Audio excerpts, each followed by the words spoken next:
हो, काली माई के भक्त हैं,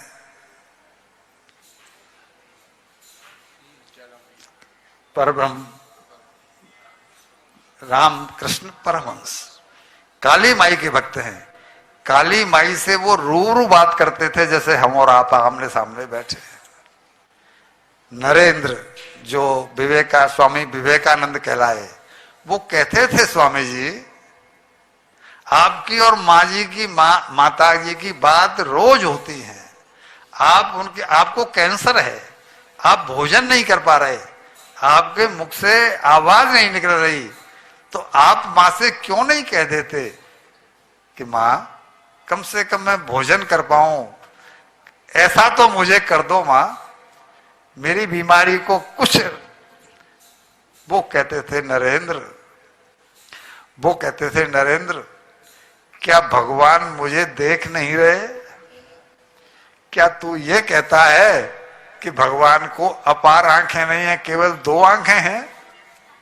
नहीं प्रभु, ऐसा भाव नहीं है, भगवान को तो अपार आंखें हैं।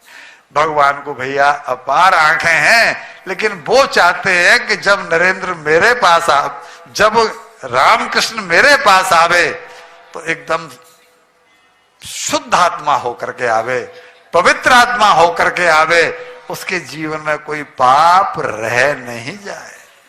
मैंने कोई पाप किया होगा तब तो मुझे कैंसर हुआ है, मुझे कोई रोग हुआ है तो किसी न किसी मेरे अपराध का ही तो परिणाम है, तो फिर मैं उनसे क्यों कहूं? सुदामा जी भी यही कहते थे, सुशीला हमारे जीवन में कोई अपराध रहा होगा। सुदामा जी ने सुशीला को कभी बताया नहीं कि मैंने वो चने खाए हैं जो कि श्रापित थे, मेरे जीवन में ये कष्ट इसलिए है, उन्होंने कभी नहीं बताया। लेकिन जब सुशीला प्रश्न करती थी कि हमारे घर में 3-3 दिन तक चूल्हा नहीं जलता, ऐसा क्या हुआ, तो कहते थे कोई अपराध हुआ होगा। बिना अपराध के कभी सजा नहीं मिलती। भगवान क्षमालु नहीं है, भगवान क्षमा नहीं करते। कोई भी अपराध की सजा मिलेगी, भगवान दयालु हैं, कृपालु हैं, लेकिन क्षमालु नहीं है सुशीला। ये भी कभी कट जाएगा। वो भगवान चाहते हैं कि हम यहां से निष्पाप होकर के जाएं, इसलिए हमारे पाप को वो काट रहा है। तुम इसको दूसरी दृष्टि से मत देखो, केवल इस दृष्टि से देखो कि भगवान हमें अपनी कसौटी पर कस रहा है। इसकी कसौटी थोड़ी कर्री होती है अगर अपराध हमारा बड़ा है, तो कभी कसौटी छोटी होती है अगर अपराध हमारा छोटा है तो। गए सुदामा जी को नाव में बिठाया, सुदामा जी को नाव में बिठा करके और भगवान कृष्ण चले मल्ला के रूप में। अब पहुंच गए उस पार क्या क्रिया होनी थी कि सुदामा जी को आशीर्वाद देना था भगवान कृष्ण को, यानी मल्ला को। लेकिन वहां जाकर के जब वो पहुंचे तो मल्ला अंतर्ध्यान हो चुका था।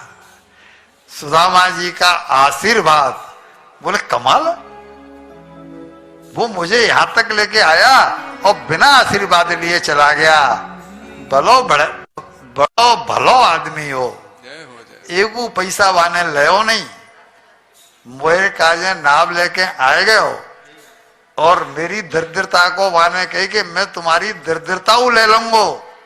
आज तक काऊ ने काऊ की दरिद्रता लई है का, बाने मेरी दरिद्रता को भोग लगाए वो तैयार है गो और मोते आशीर्वाद मांगे हो, लेकिन आशीर्वाद ले नहीं बाने चलो गो और पीठ पीछे से ही तेरा ये हो जाए, तेरा ऐश्वर्य हो, तेरा ये हो, जो ब्राह्मण आशीर्वाद देते हैं वो भरपूर आशीर्वाद सुदामा जी के लिए उन्होंने भगवान कृष्ण के लिए दिया। अब नया शहर जानते नहीं सुदामा जी की मुझे कहां जाना है, कृष्ण का महल कहां पर है। वो नगरी जो सुदामापुरी है वो यही है या कोई दूसरी है, कृष्ण की जो द्वारकापुरी है वो यही है या कोई दूसरी है। घाट से ऊपर आए और पूछा भैया ये द्वारकापुरी है? तो वहां के लोगों ने कहा हाँ द्वारकापुरी 6। हाँ द्वारकापुरी 6।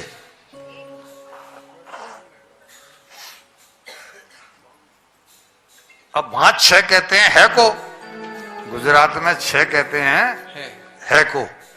जब इन्होंने सुना कि द्वारकापुरी 6, तो सुदामा जी सोचने लगे कि अब भूखा प्यासा 6 द्वारकापुरी में से कृष्ण को कहा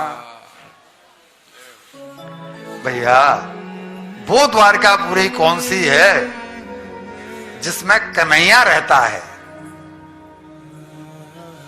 वो द्वारकावासी बोला बाबा यहां कोई कन्हैया नहीं रहता। बोले ये द्वारका ही है ना? हाँ बाबा द्वारका ही है, पर यहां कोई कन्हैया नहीं रहता। तो भैया यहां को राजा फिर कौन है? तो वो कहता है श्री श्री 108 श्री 1008 श्री श्री श्री कृष्णचंद्र जी महाराज यहाँ के। अरे भैया तू जिसको कृष्णचंद्र श्री श्री 1008 श्री जो कह रहा है वो ही मेरा कन्हैया है। मैं सही जगह पर आया हूं भैया, तू मुझे वहां तक पहुंचा दे, उसके महल तक पहुंचा दे। अब वो देखे बाबा वहां किस लिए जा रहे हो? भैया वो मेरे बचपन का यार है, कन्हैया मेरे बचपन का यार है और मुझे उसके बचपन का ही नाम याद था कन्हैया। तुम कह रहे हो कि उनको यहाँ पर 1008 श्री कृष्णचंद्र महाराज कहते हैं। भाई मेरा बचपन का यार है इसलिए मैंने वही नाम कन्हैया लेके दे दिया। चलो बाबा चलो, चलते, लेके चलता है।